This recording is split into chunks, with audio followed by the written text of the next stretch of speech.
Guy, fight number 2, mate. And if it's anything like fight number 1, I am so looking forward to it, mate. Arguably the best 4-rounder I've been privileged to watch, mate, because it had everything that you want.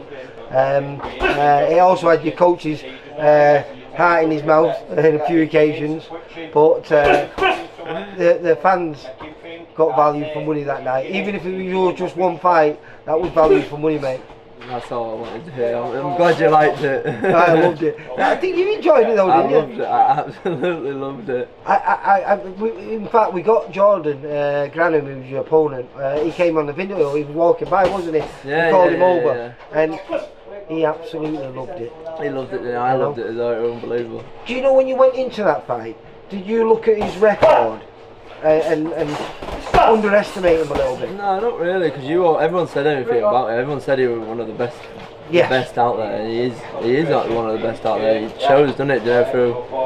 I mean, you can look at their records and think, oh shit, you know what I mean? But they're not. What people do?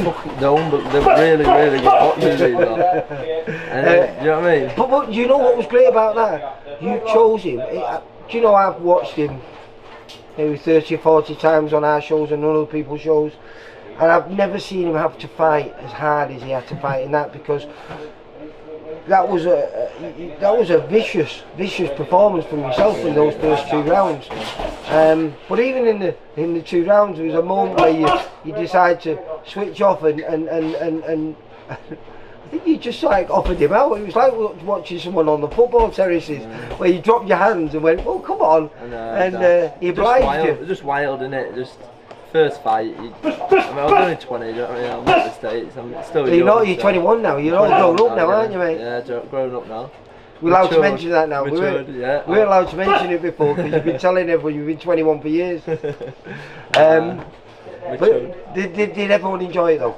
Yeah, everyone loved it. Everyone said it was one of the best fights they've ever seen. Which, listen, I've watched thousands and thousands of fights, right? And it's up there, mate. It's up there. And certainly for a debut, it's number 1, and for a 4-rounder, it's probably number 1. Well, I'm hoping to make more fights. I'm hoping to beat that in the next one. Do you know what I mean? Well, we have an opponent. You're swapping dancing partners. Because your stablemate, who I'm just down here to see, he's fighting your old opponent, Jordan Granham, but he fights 2 weeks before you, and then you get to fight Josh Cook 2 weeks later on the 22nd. And I was always saying, like, Josh is a defensive, he's a fantastic boxer, he's got great feet. Awkward, isn't he? Really awkward. But awkward in a good way. Awkward in a way that he uses his feet. Yeah. He boxes, he doesn't steal a living, he earns a living. And I always said he's not much of a threat, as in, you know, he's not really going to knock you out or anything. But then I just filmed his last fight, and he's only got a win, and a very deserved win as well. That's good. That's good for me, though, isn't it? Of course it is. Going to be make it a bit more exciting for me, hopefully. Yeah. Well, I mean, I don't know what goes through your mind when you get in there. You're not quite. Well, no boxer's normal, are they? But you're a little less normal than most, mate. In the nicest possible way, honest. Listen, I'm thoroughly enjoying it. I think you could be in an empty room on your own and make it fun. Yeah, well, that's what did your brother say to you? He enjoyed it, but he didn't enjoy it at the same time. He said it was disappointing in our box. He knows I'm a million times better at boxing. He knows that because he sees it firsthand. But he said that everyone enjoyed it, but don't do it again. Just be a bit more. Do what you can do. Do you know, like box how I know I can box, and just. Well, all right. Didn't your kids score the goal that kept or promoted? No, they didn't get promoted. So what was it then? That won him to get to the final. Yeah, to the final. Yeah. Which was really good of him. So hopefully, follow his footsteps and get 2-0. Do you know what I mean? But do you feel? I was asking you, your stablemate, Rick. Do you feel different now? You've got, because I don't care who you are, you're not going to be the same person that you were when you've never made that professional debut. Do you feel different? You do. You learn loads from it, definitely. You learn absolutely loads from it. Like, you can't like explain how it's gonna feel when you're walking out in front of all your mates. Everyone's there. You've got these little gloves on. You're going for a fight with a fellow who's like John Montgomery sits there and he just laughs at you. He loves it. He absolutely loves it. You think, fucking hell, here we go. It makes you realise how tough them are. Oh, those little gloves. Was that the first time that you've had those bandages and those tiny little gloves on there? Because you've always would have been sparring in 14s or 16s. Yeah, 14s and 16s. It's always been. And then in amateurs, I think it's only like 12s or something. But it's not. They're not like that. No. And they're like little solid things, aren't they? You have rattles in those amateur gloves as well, where you force. They're like bricks. They're like bricks. Honestly, they're like bricks. Yeah. Just different. It's different to anything I've experienced. I loved it, every second of it. So you can wait for the 20 seconds? Oh, I can't wait. Can't wait. I'm buzzing to get back in there, and like not many people would be buzzing to get into a fight, but I can't wait. I just want to fight now, and you know when you're just training, you just want to get in there and fight. Has it made you more focused though? Definitely. And you know, there would have been certain things prior to that first fight that your coach is telling you, but you don't necessarily fully understand. I presume some of those things now are falling into place a little bit easier, and some of the things that we don't like doing in the gym, we now do because we know that actually it's going to be beneficial. Yeah, definitely, without a doubt. You've got to do the things that you don't want to do now to get there, don't you? What were the things that you didn't like doing that you do now? No, just your circuits and stuff, just getting that strength, just like different footwork drills, all them sort of things. The fine tuning. Yeah, just not just punching and fighting. It's got to be your footwork, your little things. The bits that you love, you're now adding to it. Yeah, I've got to add to them now.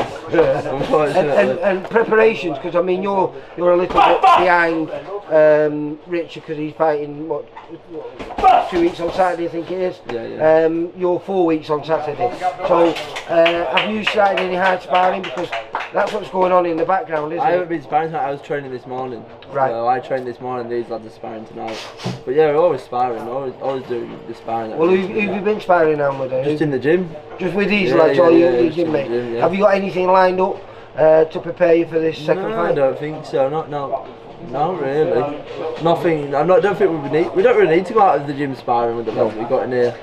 If there's something comes up, we'll take it definitely. But because you've got a big fan, we were just talking about before. He was down there.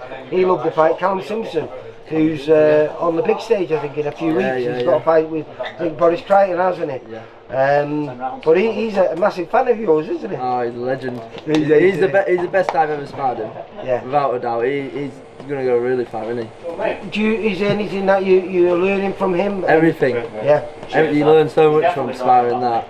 Like when you're sparring him, you're going to learn twice as much as sparring a normal person, because he teaches you as well while you're sparring. And you can't switch off, can you? Or he will switch off. No. And if he sees something, he'll tell you, because we're mates. Do you know what I mean? It's like friendly sparring. So like, he might batter you, yeah, all right. But if he sees something you're doing that he can exploit, he'll pull you and say, listen, you're doing this. You can do this instead, and then, do you know what I mean? That's what he does. It helps you out. Do you feel there's a big increment in learning from that last fight to this next fight? Are we going to see something different? Yeah, definitely, 100%. I've learned more in that fight than I could learn in any other fight. No, listen, I'm looking forward to it. Hopefully I'm going to catch up with you before then, and hopefully we're going to put this fight up. I keep trying to convince Steve to put it up, but I think we might put it up the week before you return to the ring on the 22nd. I'm sure everyone will be happy to watch it. You know, if that doesn't get 30,000-40,000 views, I don't know what fight will, because it is, without doubt. And the breakdance is just—it's an absolute. And the referee was so funny. Yeah, because I believe he knows you a little bit. Yeah. Well, I'm obviously I used to train in Harrogate, and that's why he used to do training there as well. Right. So I've trained with him before a few years ago. Well, listen, it was a wonderful night. Hopefully we're going to have another one on the 22nd, and hopefully I'll be talking to you afterwards, and I'm going to be saying 2-0. Yeah, hopefully. Guys, you take care, mate. Bye. For all boxing info, news and latest interviews, amateur and pro, across the north, click and subscribe. VIP Boxing Promotions. Also Twitter, Instagram and Facebook.